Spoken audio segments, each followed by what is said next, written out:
Welcome to this class. In this class, we will see a little bit about 3D printing. You have seen in detail how the 3D printing works, whether we are looking at the history of 3D printing or subject towards additive manufacturing or types of 3D printing, whether it is SLS 3D printing, SLA 3D printing, FDM 3D printing. We have also seen the modeling software, printing workflow, 3D printing techniques, application of 3D printing and how the SolidWorks demonstration has also been covered in the TA class.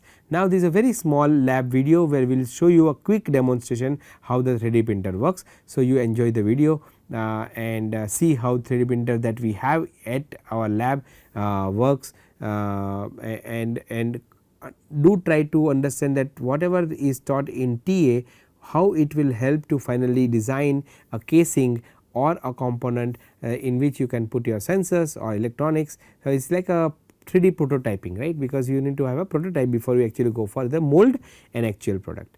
So I hope you will like the lab video that we have recorded for you. Please see the video. Thank you very much. Greetings everyone, welcome back to our NPTEL lecture on 3D printers. In this lecture we will be having a lab section on 3D printers. So in our previous lab sessions, we have discussed about different kinds of 3D printers, what all its advantages, disadvantages, limitations, and where all are these 3D printers can be specifically used. Here we will be looking on SLA 3D printers. SLA stands for stereolithography 3D printers.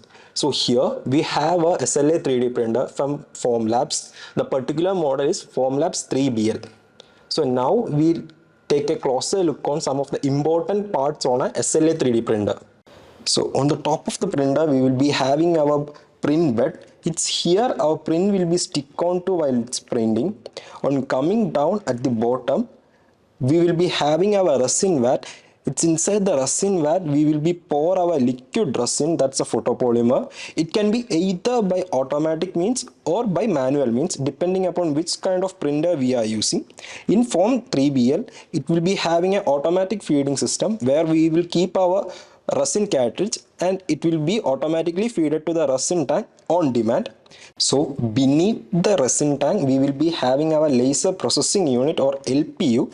LPU consists of complex laser system and optical arrangement. The optical arrangement is used to scan the laser dot in X and Y direction, completing the cross section of that particular layer. So by scanning the entire cross section we can convert that liquid resin into solid raw material. So once every layer is completed, our print bed will be raised by a particular amount, for example 0.1 mm or even 0.025 mm, and then there will be a gap between our resin bed, the surface of the resin bed, and our previously printed layer.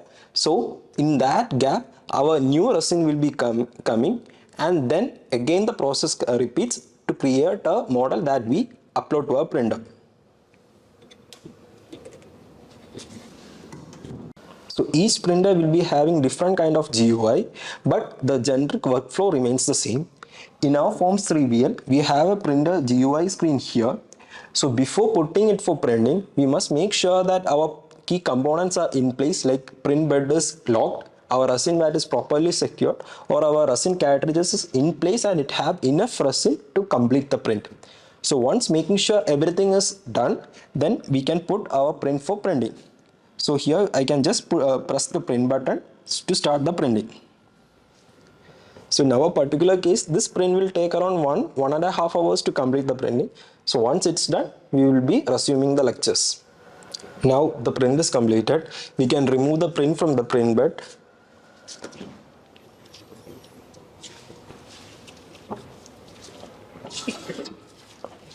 You can see the print that is attached to the print bed. Now we are removing it with a scraper. Once the print is removed, we must make sure to keep our print bed back to the printer itself, so it will avoid any unnecessary dust on the print bed.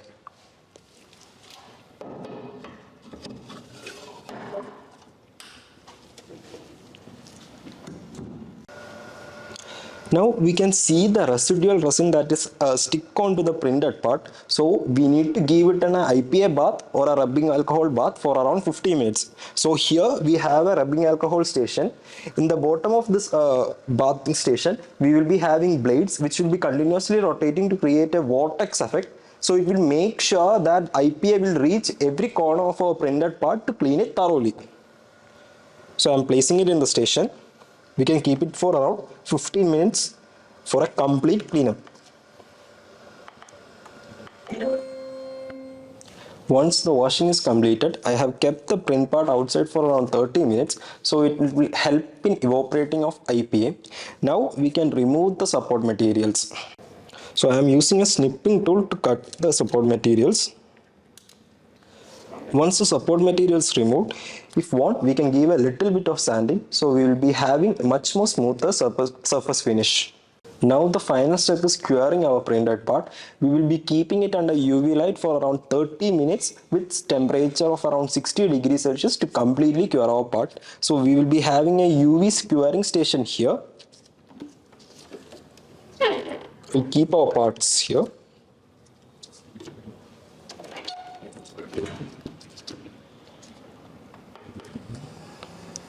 Once curing is completed, your entire post-processing procedures are completed. So now you can use this part in your actual use cases. This entire procedures might differ a little bit depending upon which kind of printers you are using, but the entire workflow remains the same. So this is actually how you can convert your idea into a 3D part in the real world using SLA 3D printers. So that's all for this lecture. If you have any doubt, you can contact us through our portals. We will be happy to assist you. Thank you.